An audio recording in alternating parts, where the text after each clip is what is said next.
یہ عبادت کیا ہے؟ بظاہر یہ معلوم پڑتا ہے کہ عبادت بہت مشکل کام ہے، انسان کی بہت سی دوسری ضروریات ہیں، ان ضروریات کو چھوڑ کر کے صرف عبادت پہ لگا رہے، یہ کیسے ہو سکتا ہے؟ دراصل یہ سوال اس لیے پیدا ہو رہا ہے کیونکہ ہم نے عبادت کے معنی کو جانا ہی نہیں ہے۔ عبادت عربی زبان کا لفظ ہے۔ عبادت کے معنی ہوتے ہیں کسی کے سامنے مکمل طریقے سے عاجزی کا اظہار کرنا، اپنے آپ کو کمزور اور کمتر ظاہر کرنا۔ یہ عربی زبان کے اعتبار سے عبادت کا معنی ہے۔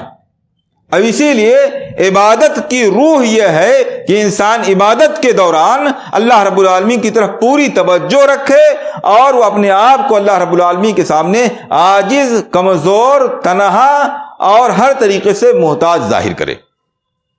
اسی لیے حدیث جبرائیل میں آتا ہے کہ حضرت جبریل امین علیہ السلام آئے اور اللہ کے رسول صلی اللہ علیہ وسلم سے پوچھا مل احسان، اللہ کے رسول صلی اللہ علیہ وسلم احسان کیا ہے، یعنی اچھے طریقے سے عبادت کیا ہے؟ اللہ کے رسول صلی اللہ علیہ وسلم فرمایا ان تعبد اللہ کانک تراہ فإن لم تکن تراہ فإنہ یراک، اللہ رب العالمین کی عبادت کرو اس طرح جیسے کہ تم گویا اللہ رب العالمین کو دیکھ رہے ہو۔ اتنی عاجزی، اتنی انکساری، اتنی کمزوری کا اظہار ہونا چاہیے، اتنی توجہ ہونی چاہیے کہ گویا اللہ رب العالمین کو خود دیکھ رہے ہو۔ اگر اتنی توجہ نہ ہو سکے فَإِنَّهُ يَرَاكَ، تو اس بات کا یقین رکھو کہ اللہ رب العالمین ضرور دیکھ رہا ہے۔ تو اللہ رب العالمین نے ہم کو عبادت کے لیے پیدا کیا ہے۔ عربی زبان میں عبادت کا معنی ہوتا ہے کسی کے سامنے مکمل طریقے سے عاجزی کا، کمزوری کا اظہار کرنا۔ شریعت کی زبان میں عبادت کسے کہتے ہیں؟ علامہ ابن تیمیہ رحمہ اللہ فرماتے ہیں العبادۃ اسم جامع لکل ما یحبہ اللہ ویرضاہ، عبادت ایک ایسا وسیع لفظ ہے جس میں ہر وہ کام اور ہر وہ بات داخل ہے جسے بولنے کو، جسے کرنے کو اللہ رب العالمین پسند فرماتا ہے۔ ہر وہ بات جسے اللہ رب العالمین پسند کرتا ہے وہ عبادت ہے، ہر وہ کام جسے اللہ رب العالمین پسند فرماتا ہے وہ عبادت ہے، ہر وہ کام جسے کرنے کو پسند کرتا ہے وہ بھی عبادت ہے، ہر وہ کام جسے چھوڑنے کو پسند کرتا ہے وہ بھی عبادت ہے۔ معلوم یہ ہوا کہ عبادت کا مطلب یہ ہے کہ ایک انسان دنیا میں اس طرح زندگی گزارے کہ وہ اپنا ہر کام اللہ رب العالمین کے پسند اور ناپسند کو سامنے رکھتے ہوئے انجام دے۔ جب کوئی بات بولے تو اسے معلوم ہونا چاہیے کہ اللہ رب العالمین کو یہ بات بولنا پسند ہے یا پسند نہیں ہے۔ جب وہ کوئی کام کرے تو اسے معلوم ہونا چاہیے کہ اللہ رب العالمین کو یہ کام پسند ہے یا پسند نہیں ہے۔ اگر اللہ رب العالمین کے پسند کے مطابق بول رہا ہے تو وہ بولنا بھی عبادت ہے، اللہ رب العالمین کے پسند کے مطابق کوئی کام کر رہا ہے تو وہ کام کرنا بھی عبادت ہے۔ یہاں تک کہ اللہ کے رسول صلی اللہ علیہ وسلم نے ارشاد فرمایا کہ ایک آدمی اپنی بیوی سے صحبت کرتا ہے اور یہ بھی عبادت میں شمار ہوتا ہے۔ صحابہ کرام نے عرض کیا اللہ کے رسول صلی اللہ علیہ وسلم اپنی حاجت پوری کرتا ہے؟ آپ نے فرمایا ہاں، مگر اللہ رب العالمین کے بتائے ہوئے مقام پر پوری کر رہا ہے، ناجائز جگہوں پہ پوری نہیں کر رہا ہے۔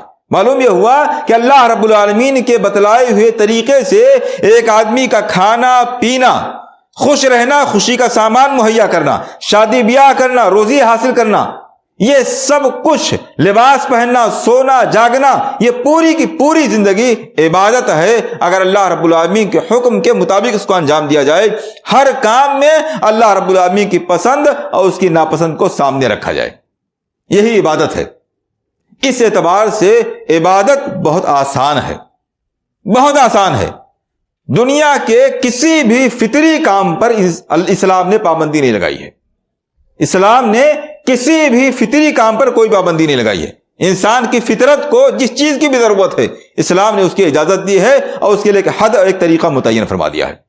کسی بھی ضرورت پر پابندی نہیں لگائی گئی ہے، پابندی صرف یہ لگائی گئی ہے کہ انسان اپنی ضروریات کو اللہ کے حکم کے خلاف استعمال نہ کرے، اپنی ضروریات کو اللہ رب العالمین کے حکم کے مطابق پوری کرے، یہی عبادت ہے، اسی بات کی پابندی ہے اور اسی بات کے لیے انسان کو، جنات کو پیدا کیا گیا ہے۔ وما خلقت الجن والانس الا لیعبدون۔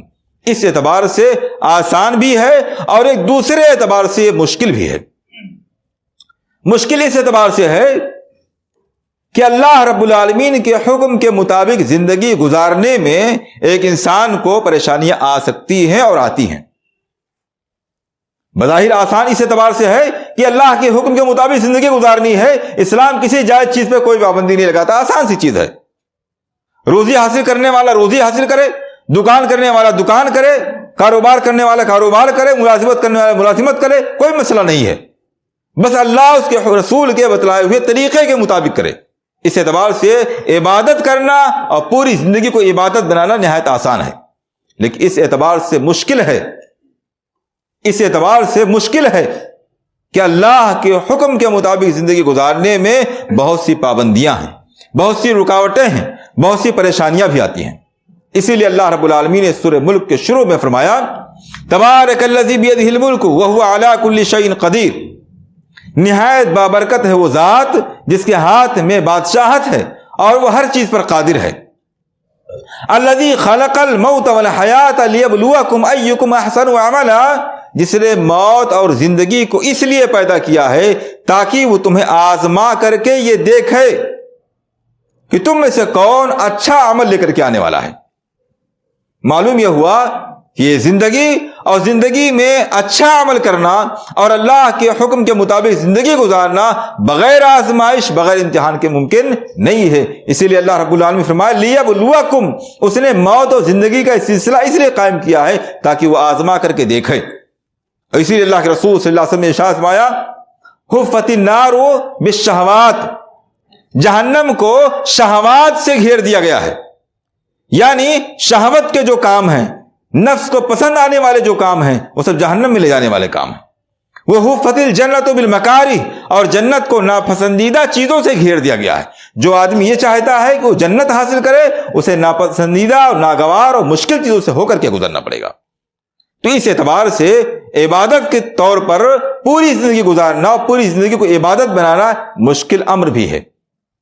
اسی لیے اللہ رب العالمین نے فرمایا وَلَنَبْلُوَنَّكُمْ بِشَيْءٍ مِّنَ الْخَوْفِ وَالْجُوعِ وَنَقْصٍ مِّنَ الْأَمْوَالِ وَالْأَنفُسِ وَالثَّمَرَاتِ وَبَشِّرِ الصَّابِرِينَ الَّذِينَ إِذَا أَصَابَتْهُمْ مُصِيبَةٌ قَالُوا إِنَّا لِلَّهِ وَإِنَّا إِلَيْهِ رَاجِعُونَ لَنَبْلُوَنَّكُمْ بِشَيْءٍ مِّنَ الْخَوْفِ، ہم تمہیں ضرور آزمائیں گے، تمہارا امتحان لیں گے۔ ہم اور آپ امتحان حال میں ہیں۔